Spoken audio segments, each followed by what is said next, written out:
5 में जो चर्चा कर रहे थे, पार्लियामेंट्री फॉर्म ऑफ गवर्नमेंट के अंतर्गत जो सरकार के जो तीसरे अंग है जुडिशियरी, इसमें सुप्रीम कोर्ट पर हम लोगों की चर्चा हो चुकी थी और सुप्रीम कोर्ट के बारे में हमने बताया था कि भारत की जो न्यायिक विधान है, प्रक्रिया है, वो आर्टिकल 124 टू आर्टिकल 129 के अंतर्गत आता है। इसमें विशद चर्चा, कार्य अधिकार, नियुक्ति आदि के बारे में विशद चर्चा की गई है।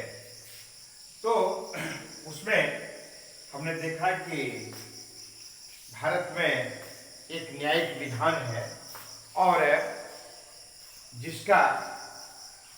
जिसकी देखरेख भारत के सुप्रीम कोर्ट करते हैं और उन्हीं के दिशा निर्देशन में प्रत्येक हाई कोर्ट और अधीनस्थ कोर्ट को अपने अपने कार्यों को संपादित करना होता है। हमने यह भी स्पष्ट किया था कि क्योंकि अपना देश बहुत व्यापक है, विशाल है, जनसंख्या बहुत बड़ी आबादी वाला यह देश है और नित्य प्रति कुछ न कुछ मामले, मुकदमे कोर्ट में दायर होते रहते हैं। तो उन तमाम मुकदमों का निपटारा किसी एक कोर्ट के माध्यम से संभव नहीं है। इसलिए व्यवस्था की दृष्टि से हाईकोर्ट के गठन हुआ, स्थापना हुई और हाईकोर्ट के अधीन डिस्ट्रिक्ट कोर्ट, सबऑर्डिनेट कोर्ट भी गठित हुआ और साथ ही साथ विभिन्न क्षेत्रों में, रूपों में ये कार्य सुनिश्चित हो रहा है। किंतु मैं आपको बता देना चाहता हूं, आज भी इतने व्यापक स्तर पर इस प्रकार की संरचना है, व्यवस्था बनी हुई है, इसके बावजूद अभी भी लाख नहीं लाखों ऐसे केसेज हैं, लाखों ऐसे केसेज हैं जिस पर कि मुकदमा चल रहा है और आवश्यकता महसूस की जा रही है कि और भी कोर्ट्स हो और जजों की नियुक्ति हो। यही कारण है कि जब कोर्ट का गठन किया गया था, स्थापना हुई थी, उस समय में महज 8 और 8 से 15 और फिर उस प्रकार से 20, 25, 30 और आज सुप्रीम कोर्ट में 34 की संख्या है, यानी इंक्लूडिंग चीफ जस्टिस। तो इस तरह से हाई कोर्ट्स भी है और हाई कोर्ट्स में भी इसका एक फिक्स्ड इसकी जजों की संख्या नहीं है। ये निर्भर करता है विभिन्न बातों पर, जैसे राष्ट्रपति को लगे कि वास्तव में ऐसे कोर्ट में और जजों की नियुक्ति होनी चाहिए और साथ ही साथ स्टेट की संरचना, स्टेट्स की आबादी, एरिया, इस पर भी निर्भर करता है। तो इन तमाम बातों को ध्यान में रखते हुए राष्ट्रपति महोदय इसमें क्रमानुसार और वृद्धि करते हैं, उसमें अपॉइंट करते हैं। It totally depends upon honourable president of India. तो हाई कोर्ट की रचना के बारे में है कि the high court consist of a chief justice and such as other judges as the president may from time to time. It is not fixed. यह निश्चित नहीं है कि इतना ही होना चाहिए किसी खास हाई कोर्ट के लिए, ऐसा नहीं है। वो परिस्थिति के अनुसार से उसमें परिवर्तन भी हो सकता है, उसको बढ़ाया भी जा सकता है। तो इस तरह से हाई कोर्ट की रचना एक मुख्य न्यायाधीश एवं अन्य न्यायाधीश के द्वारा होती है। अब है इसके बाद इसमें, क्योंकि मैंने पहले क्लियर किया है, ये फिक्स्ड नहीं है, निरंतर इसमें परिवर्तन होते जाता है और वो निर्भर करता है महामहिम राष्ट्रपति महोदय के ऊपर। तो और साथ ही साथ अब है कि हाईकोर्ट के चीफ जस्टिस का अपॉइंटमेंट कैसे होता है। तो हाईकोर्ट के चीफ जस्टिस का भी अपॉइंटमेंट सुप्रीम कोर्ट के चीफ जस्टिस एवं अन्य जस्टिस की ही भांति की जाती है, किंतु थोड़ा सा अंतर यह है कि हाईकोर्ट के चीफ जस्टिस की नियुक्ति महामहिम राष्ट्रपति महोदय के द्वारा की जाती है, किंतु कंसल्टेशन यानी कि ये आवश्यक है कि राष्ट्रपति महोदय सुप्रीम कोर्ट के चीफ जस्टिस को विचार में लेकर, यानी उनके एडवाइस से हाई कोर्ट के चीफ जस्टिस की नियुक्ति महामहिम राष्ट्रपति महोदय करते हैं। और साथ ही साथ उस राज्य के यानी संबंधित राज्य के कंसर्न स्टेट के जज के जो गवर्नर होते हैं वो भी, उनका भी परामर्श आवश्यक होता है, उनका भी परामर्श आवश्यक होता है। यानी इसमें क्या हो गया कि सुप्रीम कोर्ट के चीफ जस्टिस और उस राज्य के गवर्नर, जिस राज्य के हाई कोर्ट के बारे में नियुक्ति की चर्चा हो रही होती है, उस राज्य के गवर्नर सुप्रीम कोर्ट के चीफ जस्टिस के विचार से, के परामर्श से भारत के माननीय राष्ट्रपति महोदय चीफ जस्टिस की नियुक्ति करते हैं। ये क्लियर है। अब है कि अन्य जस्टिस को भी ठीक उसी प्रकार से करते, जैसा कि मैंने पहले ही कहा, किंतु थोड़ा सा परिवर्तन हो जाए, थोड़ा सा।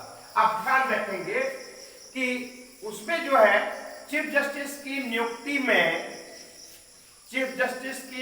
में हाई कोर्ट के चीफ जस्टिस की नियुक्ति में सुप्रीम कोर्ट के चीफ जस्टिस का परामर्श होता है, किंतु यह जो थोड़ा सा अंतर है उसको मैं स्पष्ट कर देना चाहता हूं कि उसमें क्या है, इसमें क्या है कि राष्ट्रपति महोदय सुप्रीम कोर्ट के चीफ जस्टिस के बदला में अब हाई कोर्ट के चीफ जस्टिस से परामर्श लेंगे और उस राज्य के राज्यपाल से। तो अदर जजेस के लिए क्या है, तो अदर जजेस के लिए क्लियर हुआ कि प्रेसिडेंट उस संबंधित हाई कोर्ट के जज, हाई कोर्ट के चीफ जस्टिस से तथा उस राज्य के राज्यपाल के परामर्श से अन्य जजों की नियुक्ति हाई कोर्ट में करते हैं। यहां केवल अंतर यही है, वहां चीफ जस्टिस ऑफ इंडिया का परामर्श लिया जाता था chief justice of high court के लिए, किंतु अदर जजेज के लिए इनका है, अदर जजेज के लिए वो chief justice of that concerning high court. अब इसमें इस जस्टिस के चीफ जस्टिस के परामर्श से और गवर्नर के द्वारा अन्य जजों की नियुक्ति की जाती है। क्लियर। अब है कि इनके वेतन भत्ते नियुक्ति के लिए मैंने पहले ही कहा कि इनका क्वालिफिकेशन वो भारत का नागरिक हो, क्लियर है, और साथ ही साथ 10 वर्ष का वो प्रैक्टिस हो, एक अच्छे लॉयर के रूप में भारत के राष्ट्रपति की नजर में वो एक अच्छे जुरिस्ट आना चाहिए, और 10 वर्ष तक कम से कम वो न्यायिक अधिकारी के रूप में कार्य कर चुका हो, ऐसे व्यक्ति को हाई कोर्ट का जज नियुक्त किया जाता है। इसके बाद है सैलरी। अन्य तमाम प्रकार की सुविधाएं दी जाती है। इसके अतिरिक्त जो है प्रति माह हाई कोर्ट के जस्टिस का जो है वह है 2,50,000। आप याद रखेंगे पहले कम था, ये आपकी पुस्तक में नहीं है, एकदम करंट ये डाटा है, इसीलिए आप लोगों को ये सब ध्यान में रखना चाहिए कि जब भी क्लास हम लेते हैं तो प्रयास करते हैं कि बिल्कुल कल तक की जो स्थिति है, यानी आज 24 जुलाई है तो 23 जुलाई तक का मैं प्रयास करता हूं कि पूरे भारतवर्ष का संबंधित डिपार्टमेंट का डाटा कलेक्ट कर करके आप सबके सामने में प्रस्तुत करूं, इसलिए ध्यान रखेंगे। तो अभी ये इसी सत्र से ये बढ़ा करके ऐसा पेमेंट, इस प्रकार की सैलरी देने का प्रावधान है। पहले ऐसा नहीं था, पहले बहुत कम था। तो और साथ ही साथ याद रखेंगे आप, तो सुप्रीम कोर्ट के चीफ जस्टिस का हो, अनजस्टिस का हो, और हाई कोर्ट के चीफ जस्टिस का अनजस्टिस को हो, इन लोगों के पेमेंट वगैरह में, वेतन भत्ते में किसी प्रकार का डिस्काउंट वगैरह नहीं किया जाता है, ठीक है ना, और पहले ही क्लियर कर चुके हैं। तो ये chief justice of high court का जो सैलरी अभी निर्धारित है वो 2,50,000 रुपया प्रति माह है, और अनजजेज जो है उनको कितना दिया जाता है, तो 2,25,000 रुपया दिए जाने का प्रावधान है। तो भारतवर्ष में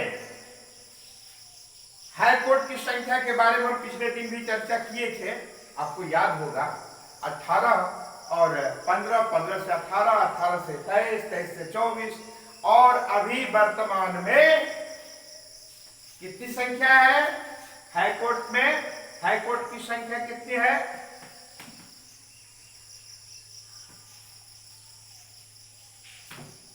25 है।